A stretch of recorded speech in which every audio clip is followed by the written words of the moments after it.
Hello everyone.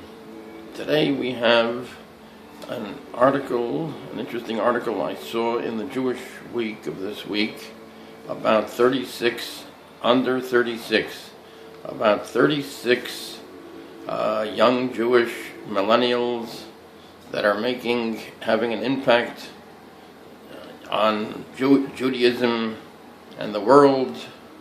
They're having a positive impact. Some in their 20s, some teenagers. They're having a good effect. They're helping people that need to be helped. Continuing Judaism through art, through art and in the sciences. And let's take a look right now at it, and we'll do a selected reading of it, and let's take a look right now. Here we are. This is 36 under 36.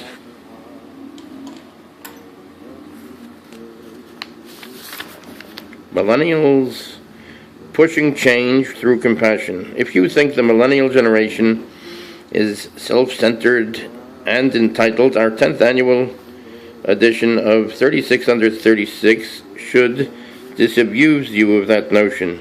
We've rounded up 36, 20, and 30-somethings and a few go-getter teens who are helping to reshape the Jewish community into a more compassionate and broad-minded one. They're fighting child abuse in schools and camps, forcing conversations on inclusion, building bridges of understanding between Jews and Muslims, and combating global anti-Semitism. Many are striving to be a voice for the voiceless. All are putting their shoulder to the wheel, edging the Jewish community into the future.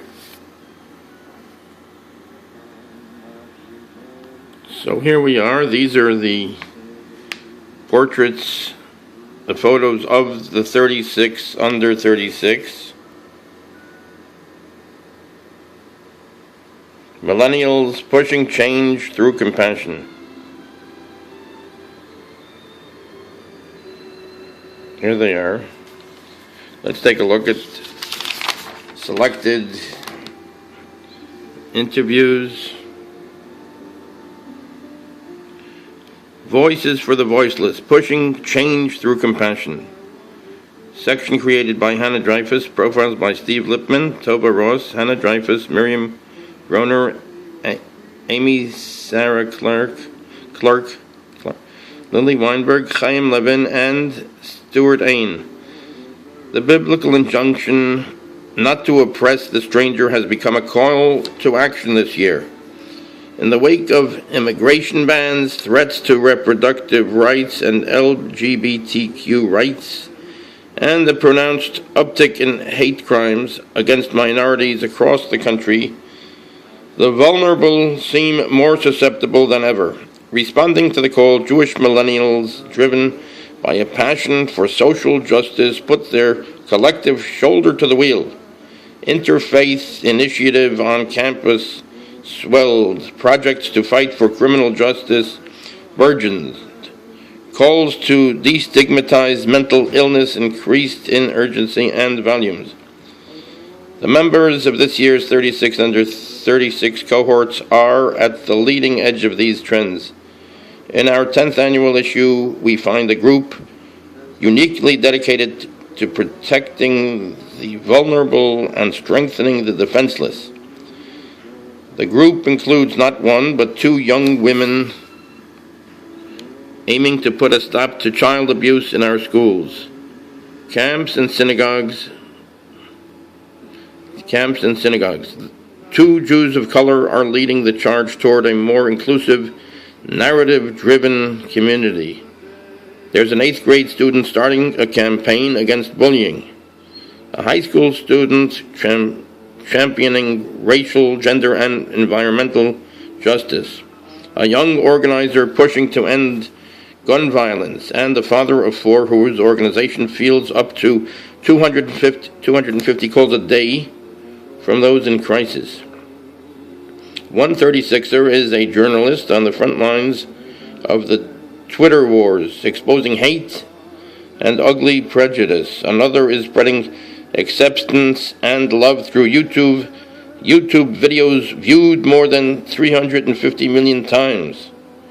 We have the first ever blind female rabbinical school student fighting for inclusion and acceptability, and the survivor of an autoimmune disease using her story to inspire others with hope. They are educators, photographers, linguists, puppeteers, and circus artists. Each is looking to prop up a person a little less privileged, a little more vulnerable. As Rachel Bayer, a sex crimes prosecutor and advocate against child abuse, says, quote, "I want to be a voice for people who need someone to speak up for them." Hannah Dreyfus. Here we have the first person here. Education. Kayla Kirschenbaum, 27. A passion for teaching from shul to prison school. It's a 90-minute weekly commute for Kirschenbaum from the Upper West Side, where she is an assistant director of education at the Stephen Wise Free Synagogue, to the East River. 2 subways, then a bus ride to make the under 10-mile trip. But the distance between her day job and her destination, Rikers Island, New York City's main jail complex, where Kirschenbaum volunteers every Thursday evening, can't be measured in minutes or miles. Quote, "It's a different world," said Kirschenbaum, who serves as a volunteer in educational programs for young men and women at the correctional facilities. In 2015, she founded the Daddy Reads Educational Initiative, a reading and writing program for male prisoners 18 to 21. Her interest in working in the prison system grew out of similar work she had done at the Westchester County Correctional Facility while studying at Sarah Lawrence College, where she earned an MFA in creative writing. After graduation, Kirschenbaum, who grew up in Skokie, Illinois, and lives on the Upper West Side, was no longer eligible to teach in the Westchester program. "I liked the work so much," she said, "I was set to find a similar opportunity here." She's lost track of how many inmates have taken part in her classes at Rikers Island. Quote, "There's so much turnover. Maintaining discipline among her students in prison is not a problem," Kirschenbaum said. Sometimes a surprise to outsiders, Daddy Reads is an elective. All the participants want to be there. The students are attentive, well-behaved, and protective of her. If a new student whistles at her or uses inappropriate language, she said, the veteran students advise him, quote, "Not with Kayla." Music in her soul. Director of the all-girls choir at her modern Orthodox day school in Chicago, Kirschenbaum joined Tizmoret, a Jewish a cappella group when she arrived at Queens College. She sang with the group for 4 years, including a performance at Lincoln Center. "I grew up singing," said Kirschenbaum, who has taken voice lessons over the years. "I loved music." Steve Lipman. So that's Kayla Kirschenbaum, 27.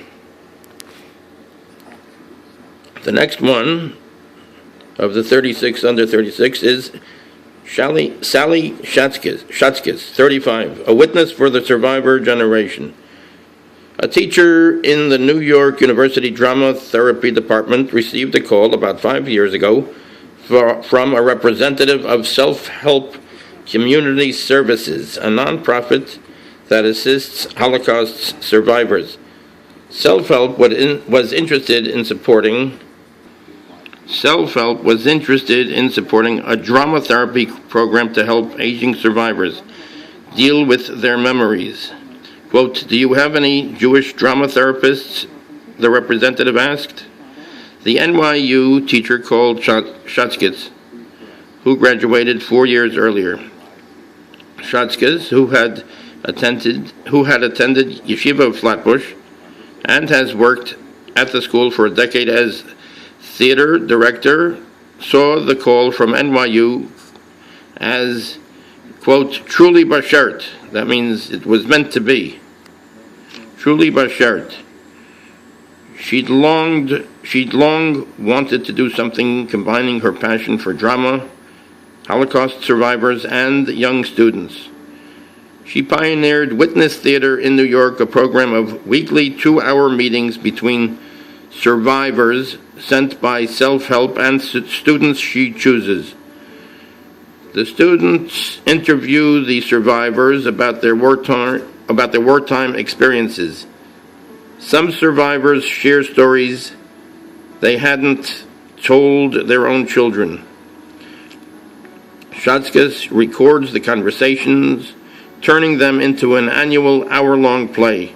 Quote, I choose the most poignant moments in which the students portray the survivors, and the survivors serve as narrators.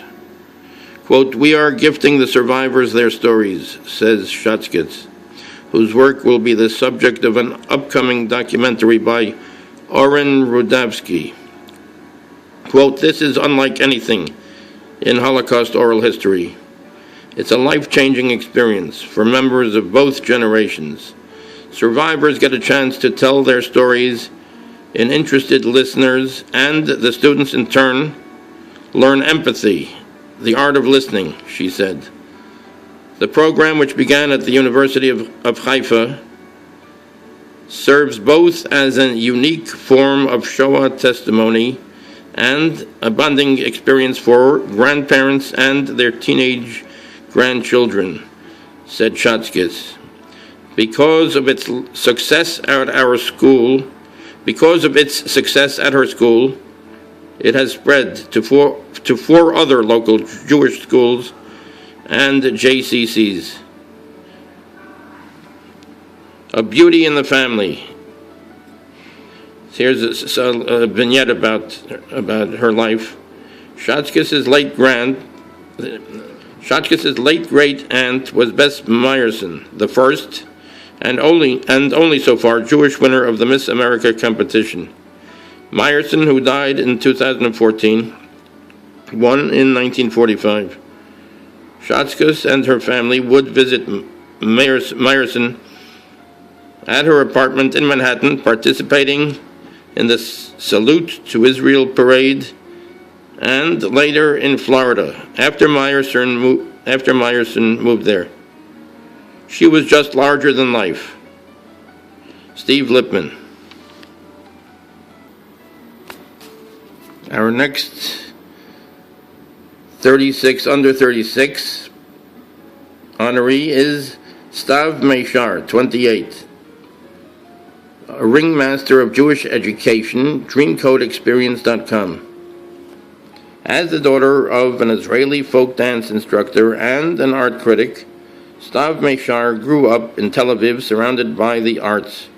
When she came to New York in 2008 to study at the American Musical and Dramatic Academy, she also began working at a local Chabad, running its educational programming.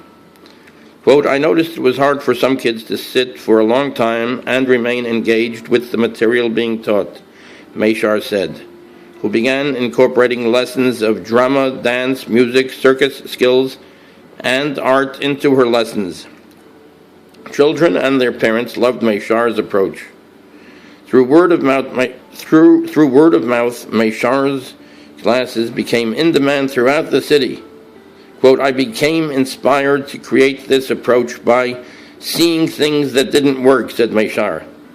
It bothered me to see a teacher insisting that a 5-year-old with ADHD must sit and complete a workbook. I wanted to provide a chance for that child to engage with his whole body, to connect his Jewish learning with methods that play to his strengths. In 2011, she formalized her work as the Dream Code Experience. The award-winning program provides Jewish enrichment and education through creative arts, including most notably circus arts. Meishar is currently producing a traveling show based on the true story of a Jewish acrobat who survived World War II by joining the German circus, blending all her passions into one project. Meishar remains inspired in her innovative work by seeing her pupils respond to the approach, and here she is, Stav Meishar, by making connections between Jewish lessons and contemporary events and values.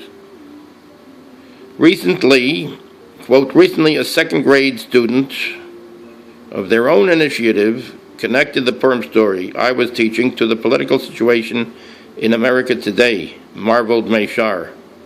Quote, I believe a good teacher doesn't give students answers, but asks challenging questions while also providing useful tools for them to find answers and connections themselves.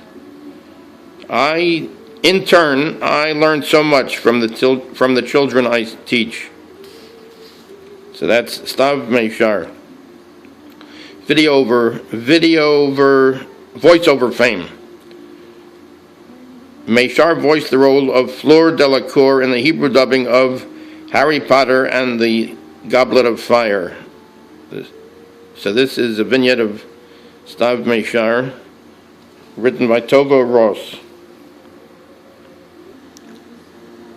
Our next honoree is Brian Kirshen, who's 31. He is the Ladino linguist. When Brian Kirshen was growing up in Fresh Meadows, Queens, he was interested in languages so much so that as a student at a specialized public school, he studied Hebrew, Spanish, and ancient Greek. He continued his linguistics studies at Binghamton University, where he triple majored in Hebrew, Spanish, and Arabic, and earned a master's degree in Spanish literature.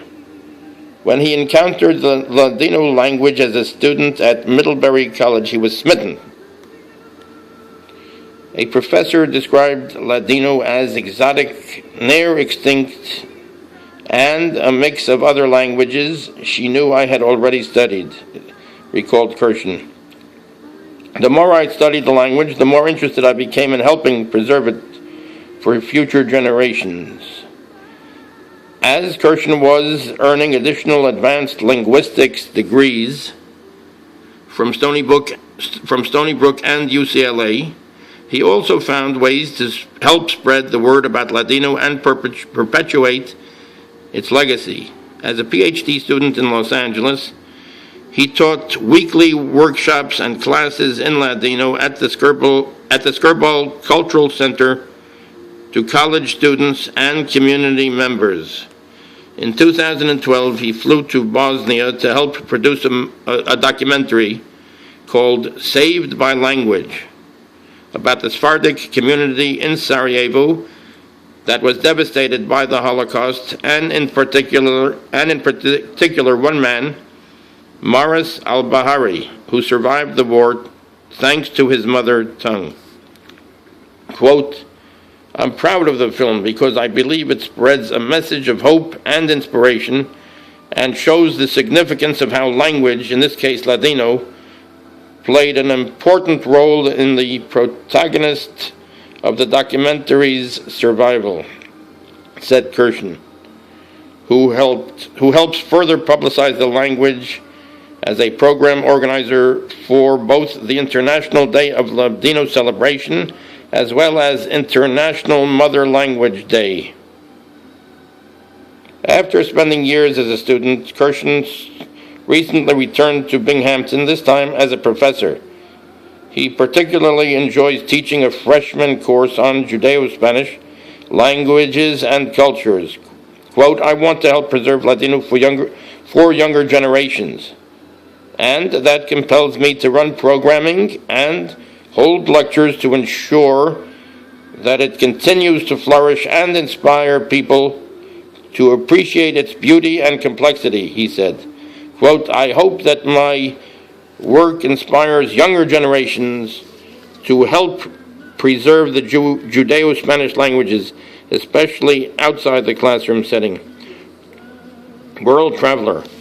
Kirshen has visited 25 countries and always brings along a book on the dialect spoken at his next destination. So that's Brian Kirshen, 31. Now we have Daniel Schechter, 25. A ray of light to emerging Jewish communities. This is in the Jewish week of this week. That's June 2nd of 2017. Daniel Schechter, a ray of light to emerging Jewish communities. Daniel Schechter's day job is developing international strategy for Indeed.com, an employment-related search engine with job listings worldwide. But he said his true passion is working in Latin America with groups of people who want to practice Judaism. For nearly 8 years, Schechter of Manhattan has been a volunteer with Kulanu, a New York-based nonprofit that works to support emerging Jewish communities around the world.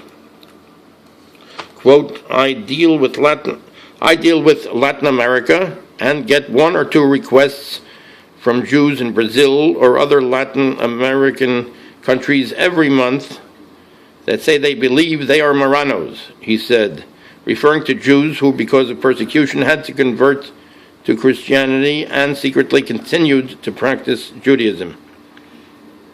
In addition, he said, Kulanu is contracted by people who wish to practice Judaism and who complain that, quote, the Jewish community is not welcoming. To assist these communities, Schechter said Kulanu sends students, including a rabbinic student from California-based Ziegler School of Rabbinic Studies, to teach them about Judaism and, quote, work to network them to the mainstream Jewish communities. Quote, I focus on Brazil, where I spent a year on Fulbright scholarship. I focus on Brazil, where I spent a year on a Fulbright scholarship, Schechter said. Kulanu provides the communities with prayer books and Torah scrolls. Volunteers teach them about Judaism and the Hebrew language and help lead their prayer services. Schechter has personally worked with more than a dozen communities. Most recently, he has begun working with other Jewish international organizations to connect them with the emerging Reform and conservative Jewish communities throughout Latin America.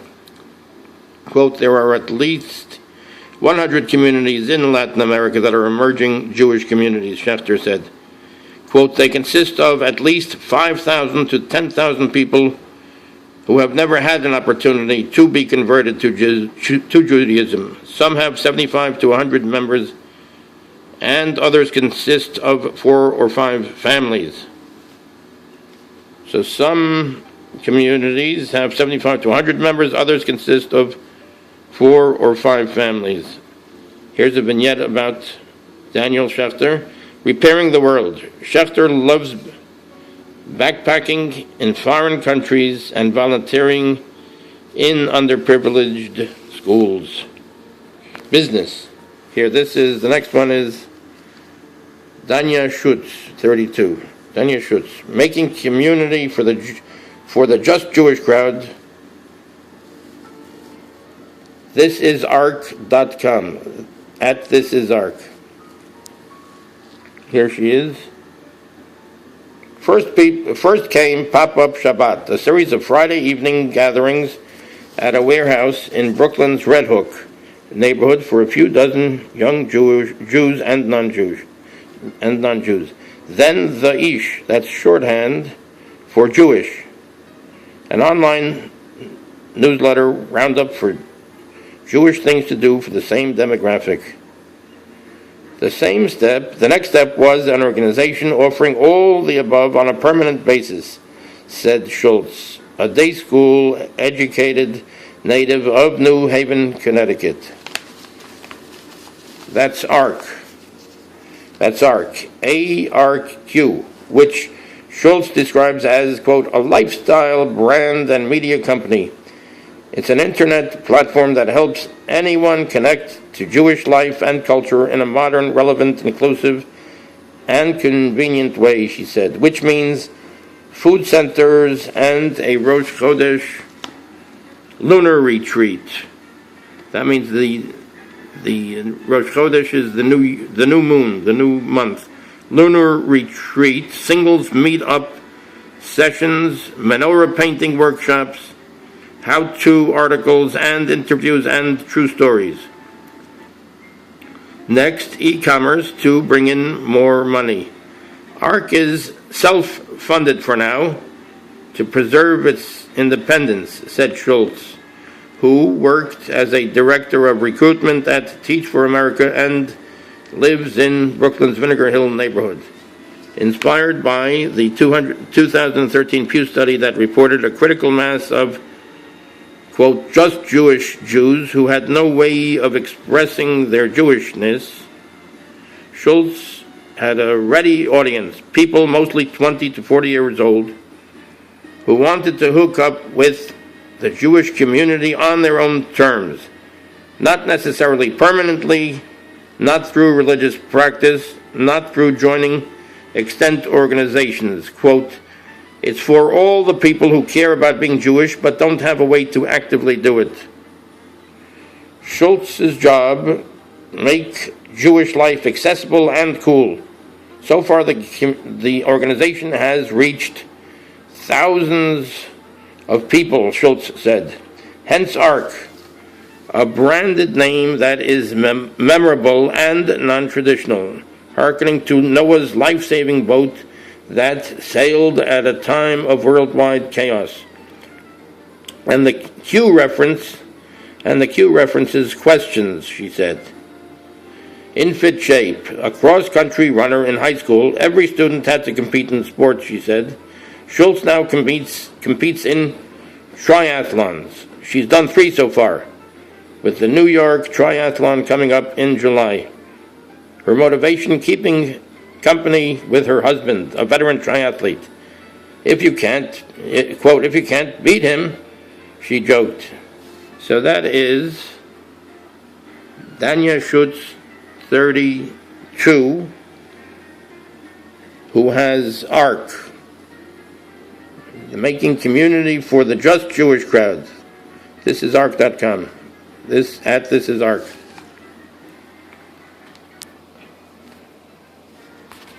Okay, so we have a few of the honorees of this year's 36 under 36.